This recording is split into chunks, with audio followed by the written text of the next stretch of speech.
Tuve que decidir entre mis principios y mi propio hermano mientras la casa de mi madre se convertía en un problema que podía destruirnos a los dos. Antes de que empiece todo, deja tu like y suscríbete al canal. No sé bien cómo empezar esto, pero supongo que nadie viene a este tipo de foros buscando historias alegres.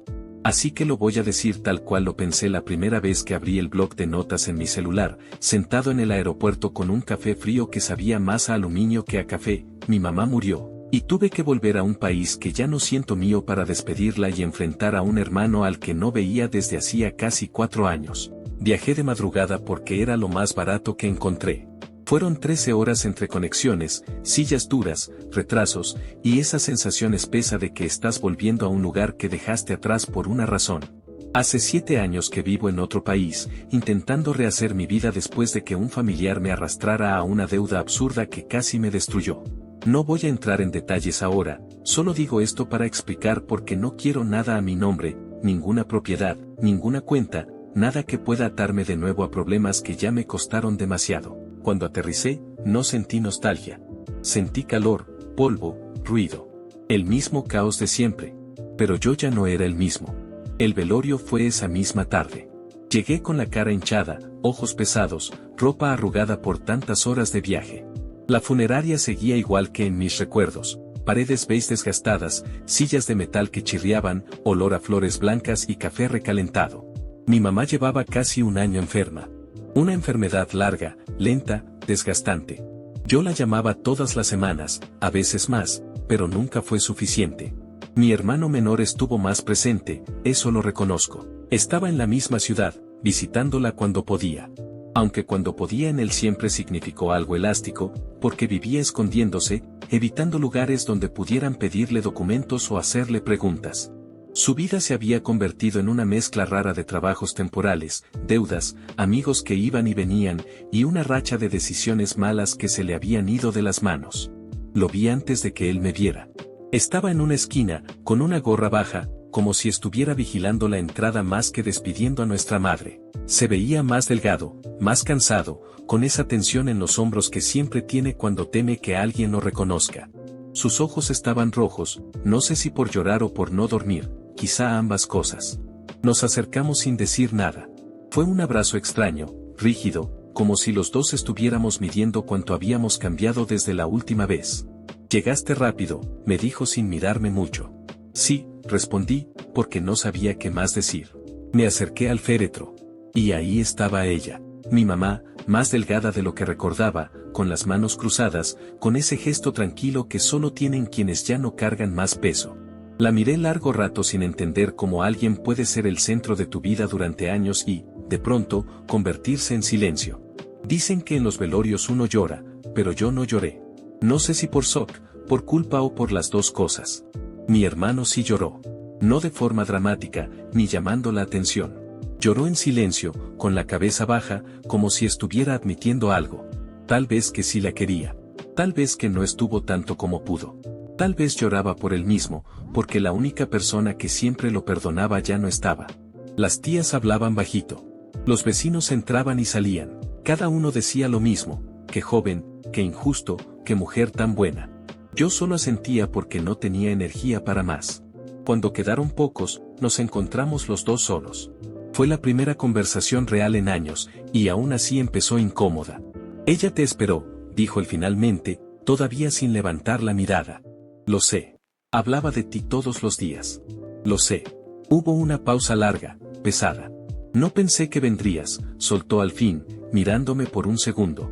Es nuestra madre. Sí, pero igual pensé que, no sé, que estabas muy lejos. Que tu vida era otra. No respondí, porque tenía razón. Mi vida era otra. Una que construí después del caos. Una que solo fue posible porque me alejé de todo y de todos. Incluyéndolo a él. Incluyéndola a ella, aunque me duela admitirlo. El resto del velorio pasó lento, como si el tiempo se estirara. Y, aún así, dentro de mí algo se iba acumulando, la certeza de que me esperaba un problema que no había pedido. Porque yo ya sabía. Sabía desde antes de salir de mi casa en el exterior. Sabía que no había otros familiares cercanos. Sabía que mi mamá no había dejado nada completamente organizado. Sabía que mi hermano no podía recibir absolutamente nada, porque cualquier movimiento legal en su nombre sería como encender un reflector sobre sus problemas. Sabía que todas las miradas iban a caer sobre mí. El responsable. El que vive afuera. El que entiende papeles. El que nunca se mete en líos. Y yo no quería nada de eso. No quería la casa. No quería el auto viejo del año 2000.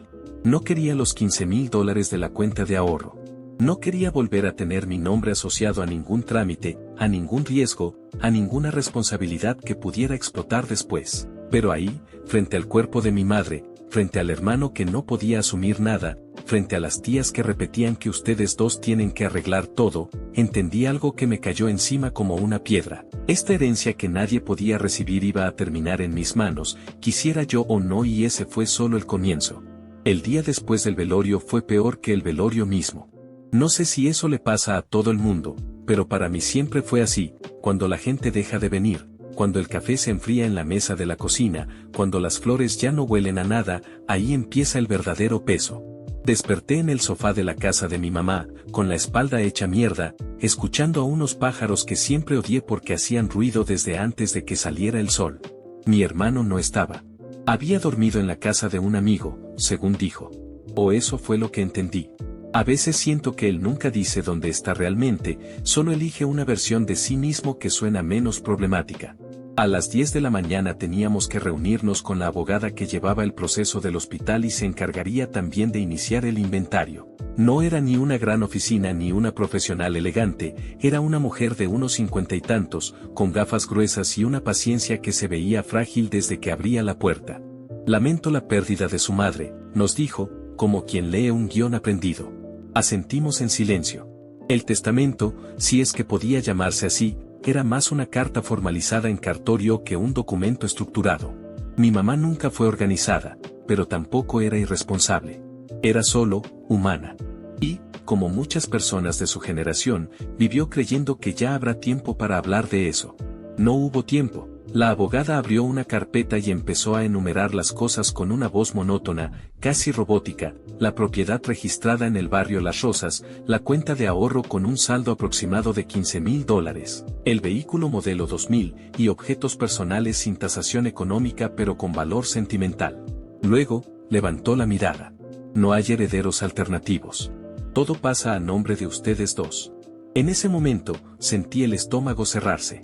Mi hermano, que estaba sentado con los brazos cruzados, no dijo nada. Pero sé que estaba tan nervioso como yo, aunque por motivos distintos. Lo mejor es que uno de ustedes asuma formalmente como administrador del inventario, continuó ella. Así se agiliza el proceso. Mi hermano me miró. Esa mirada que significa no puedo, no debo, ni se te ocurra pedírmelo. Yo devolví la mirada que significa no quiero, no puedo, no voy a. La abogada nos miró a los dos como si fuéramos adolescentes discutiendo por quién lava los platos. ¿Alguno de ustedes tiene alguna objeción?, preguntó. No contestamos.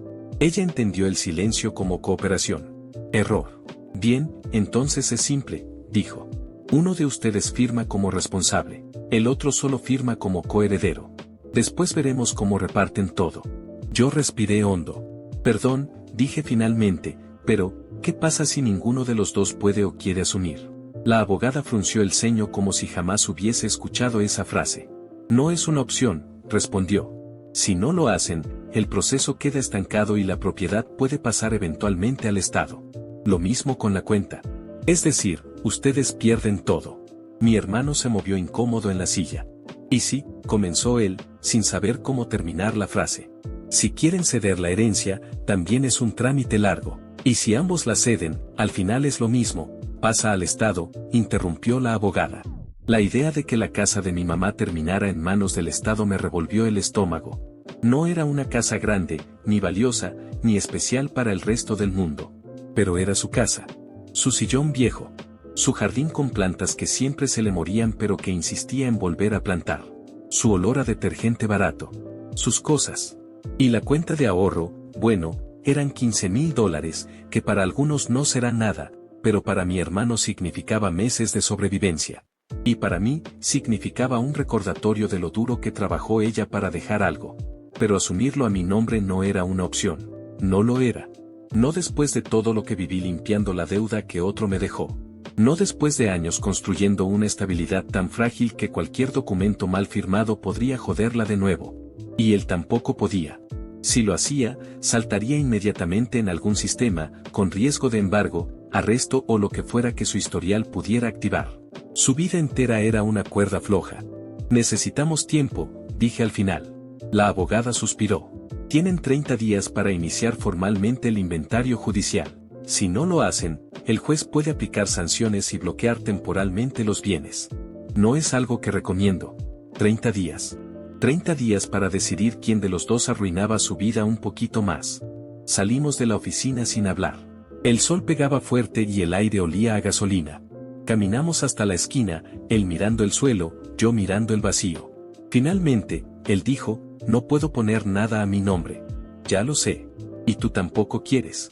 No es que no quiera. Es que, no puedo. Eso lo dices tú. ¿En serio vas a empezar con eso ahora? Me miró como si quisiera reclamarme años enteros, pero no tuviera fuerzas. Como si estuviera guardando algo más profundo, algo que no era solo sobre la herencia. Mira, dijo, no podemos perder todo. Ella no se lo merece. Y ahí me quebró un poco. Porque tenía razón. No se lo merecía. Pero tampoco nos dejó un plan. Y ahora cargábamos con eso. Nos quedamos en silencio unos segundos, mientras los autos pasaban haciendo ruido, como si el mundo no diera un carajo por nuestras vidas desmoronándose. Tenemos que encontrar una manera, dije.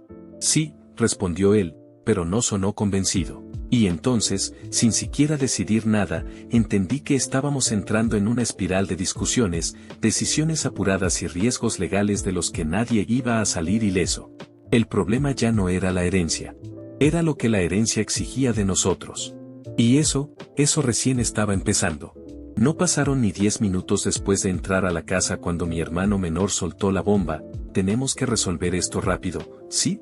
El abogado dijo que el inventario puede tardar meses y yo no puedo estar expuesto tanto tiempo.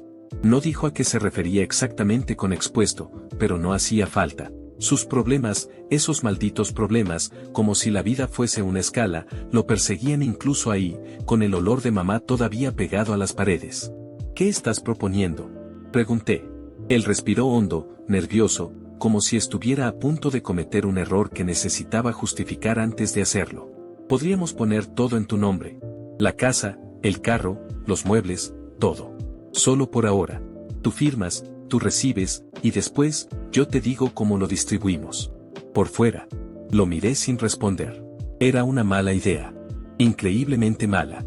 Pero también entendía por qué la estaba proponiendo. Si los bienes salían a nombre de él, había riesgo. Si salían a nombre de los dos, también. Él quería desaparecer del radar. Quería tiempo. Quería protección. Eso es arriesgado, dije al fin. Impuestos, transferencias, rastreamiento. ¿Has pensado en eso? Si pongo todo en mi nombre y después te paso el dinero, ¿cómo explico eso? Es casi pedirle al banco que me investigue. Pero así no quedo yo en ningún papel, insistió. Si la policía, ya sabes quién, revisa cualquier cosa, no me encuentran ligado a nada. Tú estás limpio. Tú vives fuera. Para ti es más fácil. Y ahí estaba, su lógica siempre terminaba dependiendo de mí. Desde que éramos chicos.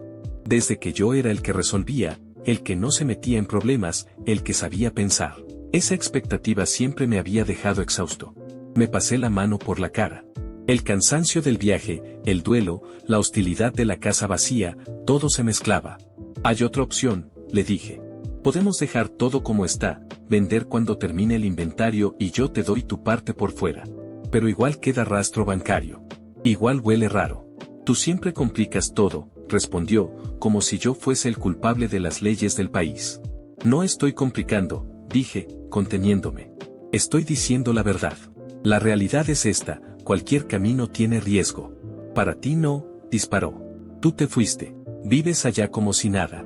Yo me quedé en esta mierda de ciudad lidiando con todo. Mamá, la deuda, la gente, mis problemas. Tú llegas un día y ya eres el que decide. La frase me cortó más de lo que esperaba. No porque fuera injusta, sino porque tenía una parte real. Yo no quiero decidir nada, dije en voz baja. De hecho, no quiero que nada esté a mi nombre. Se quedó callado. Me miró como si no hubiese entendido. Y ahí, sin querer, solté más de lo que pretendía, no quiero otra deuda en mi espalda. No quiero otro papel que me haga sentir que si algo sale mal, todo es culpa mía. Ya cargué con eso una vez. No quiero repetirlo. El recuerdo me dio un vuelco en el estómago, la deuda de años atrás, la que explotó por culpa de un pariente, la que casi destruyó mi vida, la que me persiguió hasta obligarme a irme del país. Ese miedo a que un error de otro terminara en mi cuello todavía vivía en mí como un perro rabioso dormido. Él bajó la mirada. Por un momento, sentí que habíamos vuelto a ser hermanos. Pero duró poco. Entonces, ¿qué hacemos?, preguntó, irritado, como si mi trauma fuese una inconveniencia menor. No sé.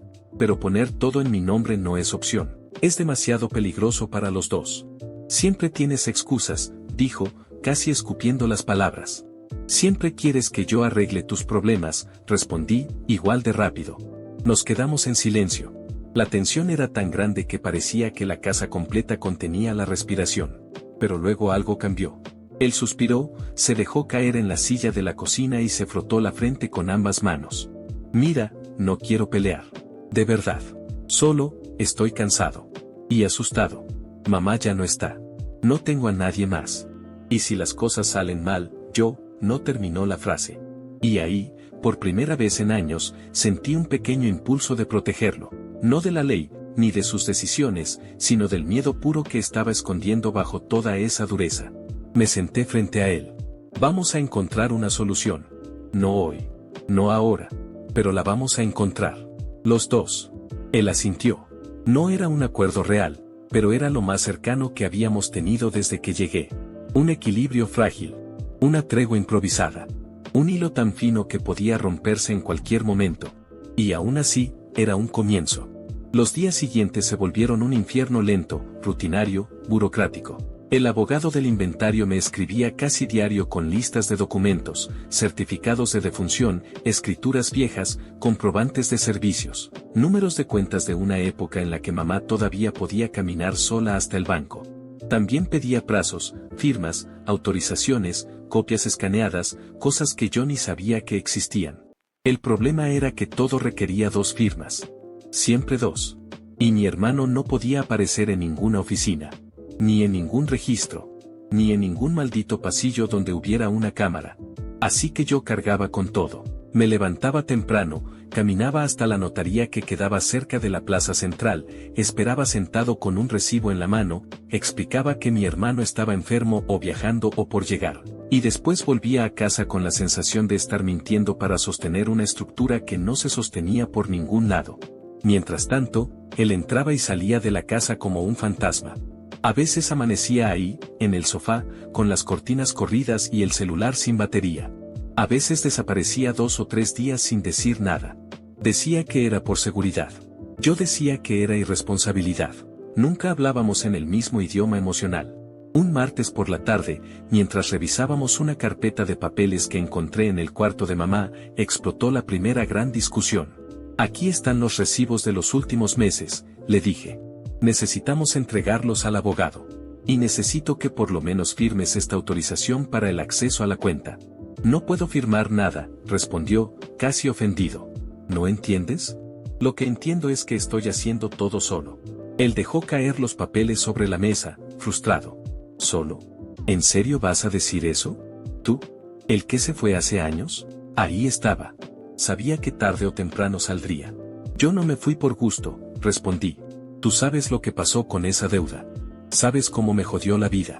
Sabes por qué tuve que irme. Sí, claro, pobrecito tú. Pero mientras tú huías, yo estaba aquí cuidando a mamá. Llevándola al hospital. Lidiando con los vecinos metidos.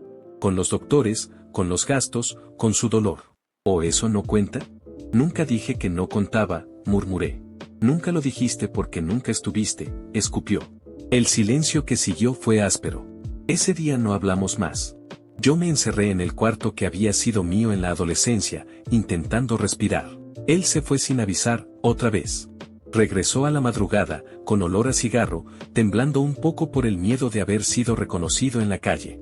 Había algo en su forma de existir que me partía el pecho, la mezcla de culpabilidad y rabia, de fragilidad y agresión, de querer arreglarlo todo y a la vez hundirse más.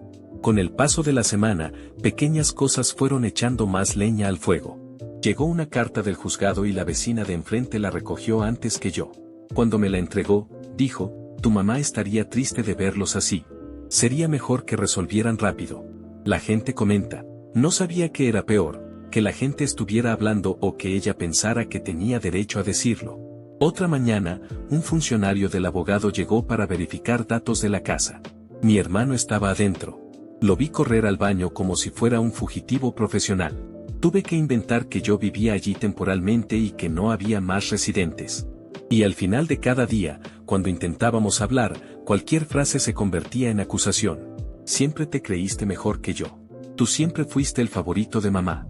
Nunca te importó nada hasta ahora. Tú arruinaste mi vida. Tú te fuiste cuando más necesitábamos ayuda. Nada de eso era totalmente cierto. Pero tampoco totalmente falso. La gota que derramó el vaso fue una noche, sentado en la mesa de la cocina, cuando él me dijo con voz cansada, ya. Basta. ¿Puedes hacerte cargo tú? ¿Puedes poner todo a tu nombre y ya? Te juro que no voy a reclamar nada después. Hazlo por mamá, o por lo que sea que todavía tengamos. Tuve que levantarme y caminar hasta la ventana para no gritarle. No puedo, dije, con la garganta seca. No puedo vivir otra vez con un papel que pueda joderme la vida. No voy a repetir ese infierno. ¿Entonces qué? ¿Qué quieres que haga? Preguntó con los ojos brillando, más por miedo que por rabia. No sé, respondí. Pero esto, lo que estás pidiendo, va contra todo lo que me prometí a mí mismo hace años. Nos quedamos ahí, enfrentados, cansados, sin una solución real. Yo sintiendo que tenía que protegerlo pero sin tener fuerzas para hacerlo. Él sintiendo que estaba solo, aunque yo estuviera justo enfrente. Ambos, falando emocionalmente a cada día que pasaba. Porque a veces la familia no es un refugio. Es apenas una herida vieja que no termina de cerrar. El aviso llegó un jueves por la mañana, en un correo seco del abogado. Última semana para presentar la documentación obligatoria del inventario. Si no se cumple el plazo, el juez puede archivar el proceso y transferir los bienes al Estado. Leí la frase 2 veces, 3 veces, con el estómago enredado. Significaba exactamente lo que parecía: si no resolvíamos ya, perderíamos la casa, el ahorro, el carro, todo. Todo se iría para un Estado que nunca había hecho nada por mamá. Un final indigno. Cuando se lo mostré a mi hermano, él se quedó en silencio más tiempo del normal. Después soltó: tal vez sea mejor dejar que todo se pierda. El Estado que se lo quede. Yo no puedo aparecer en ningún lado. No puedo firmar. No puedo estar aquí. Y tú no quieres asumir nada. Entonces mejor, hasta aquí llegamos. ¿Qué significa eso? Pregunté, aunque lo sabía. ¿Qué me voy? Hoy. Ahora. Antes de que alguien me encuentre. No voy a caer por esto. No vale la pena. Lo dijo sin temblar, pero sus ojos traicionaron el miedo. Era el mismo miedo que lo hacía desaparecer por días, el mismo miedo que lo llevó a cometer errores más grandes para intentar cubrir los pequeños. Si te vas, la herencia desaparece, dije. Ya lidiaste con perder cosas antes. Yo también. Uno se acostumbra. Su frase me dolió más de lo que esperaba.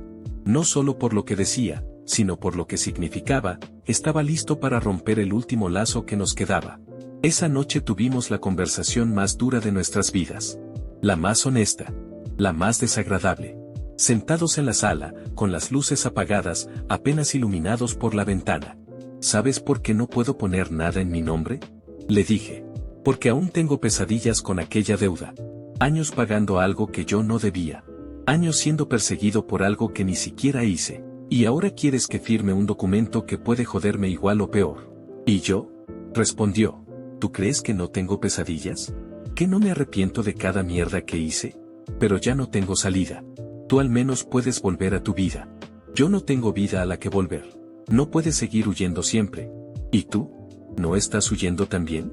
Solo que lo haces de forma más elegante. Principios. Traumas. Pura excusa para no ensuciarte las manos conmigo. Me quedé mudo. Porque había verdad en lo que decía, aunque no fuera toda. Si te ayudo de la forma que quieres, puedo perderlo todo, le dije. Mi residencia, mi cuenta, mi estabilidad, todo. No puedo arriesgar así. ¿Entonces qué? Preguntó casi gritando. ¿Me vas a entregar? ¿Vas a dejar que lo pierda todo yo? No quiero eso. Pero tampoco puedo sacrificar mi vida de nuevo. Ninguno de los dos lloró. Pero los dos estuvimos a punto. Al final del largo silencio que siguió, él dijo, hay otra opción. Imperfecta. Fea.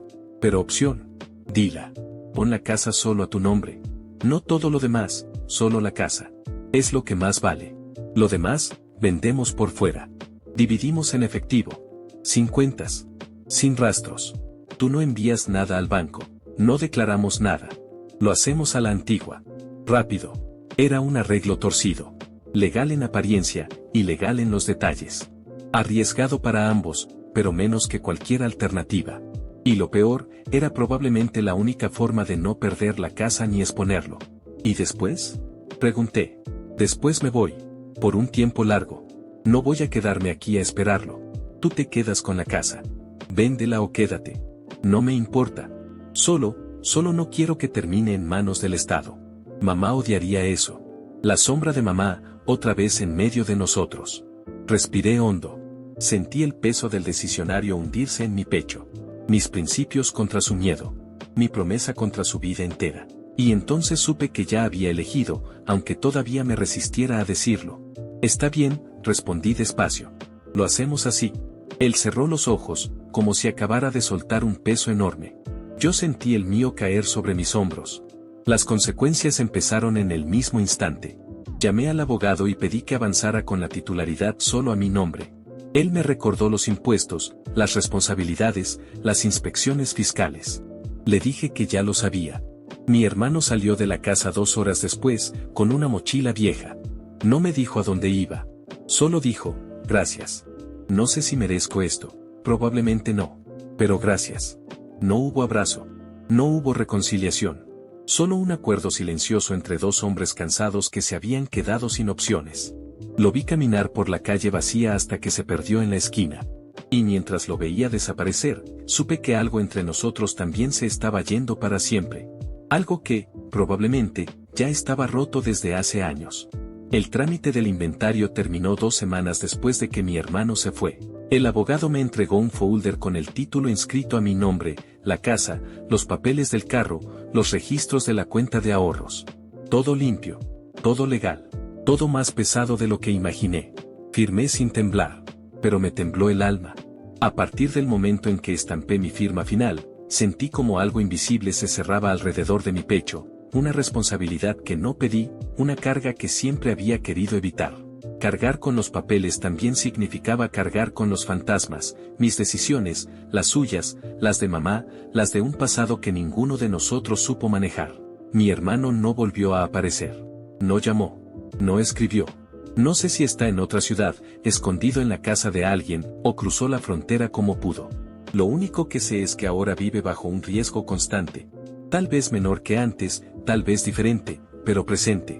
Un riesgo que él eligió, y que de alguna manera también elegí por él, aunque me duela admitirlo. A veces reviso la puerta esperando verlo entrar, igual que antes. Pero la casa está en silencio. El tipo de silencio que no se rompe. El tipo que se queda a vivir ahí. En cuanto a la herencia, terminó diluida. El carro lo vendí por poco. La cuenta de ahorros desapareció en pagos pendientes del inventario y en mantener la casa por tiempo suficiente para no levantar sospechas. Los muebles viejos se repartieron entre vecinos que los habían visto desde que éramos niños. Lo único que quedó intacto fueron algunos objetos sentimentales, el collar de mamá, una caja con cartas que ella guardaba, un álbum de fotos de antes de que nuestra vida se torciera. Los guardé en una maleta, envueltos con cuidado. No pude abrirlos todavía. Cada objeto pesa como una verdad que no quiero enfrentar. La relación con mi hermano cambió para siempre. No hay odio. No hay rencor activo. Tampoco hay expectativa, ni espera, ni ilusión. Hay distancia. Una distancia definitiva, pero calmada. Como si ambos entendiéramos que seguir insistiendo sería prolongar algo que ya estaba muerto desde hace tiempo, mucho antes de que mamá muriera. Él eligió irse. Yo elegí quedarme con los papeles. Y entre esas decisiones, la parte que nos unía se rompió de una forma silenciosa, irreparable. A veces pienso en mamá. En si estaría decepcionada. O triste. O simplemente cansada de vernos repetir, en versiones diferentes, los mismos errores que ella intentó evitar. La familia tiene esa capacidad extraña de revelar lo mejor y lo peor de cada uno. Las herencias también. No hablo de dinero, sino de culpas, silencios, miedos, obligaciones, expectativas. Todo eso se hereda sin firmas, sin abogados, sin documentos. Mamá siempre decía que una familia puede sobrevivir semidestruida, pero no completamente honesta. Y ahora lo entiendo. No voy a mentir, no sé si hice lo correcto. No sé si debería haber seguido mis principios hasta el final o haberlos roto antes. No sé si proteger a mi hermano fue una forma de amor o una forma de autoengaño. No sé si aceptar la casa fue una traición a mí mismo o una última forma de cerrar el ciclo. Solo sé que hice lo que pude. Y por eso estoy escribiendo esto aquí, en este desahogo sin glamour, sin moraleja, sin finales heroicos. La gente piensa que heredar algo es una bendición. Yo creo que a veces es una forma elegante de enterrarte con todo lo que vino antes. Así que ahí va mi pregunta, o mi confesión, no estoy seguro. ¿Qué habrían hecho ustedes en mi lugar? ¿Abandonar el barco, o cargar con un peso que nunca fue realmente tuyo? Yo, la verdad, solo sé que sobreviví. Y a veces, sobrevivir es lo único que queda.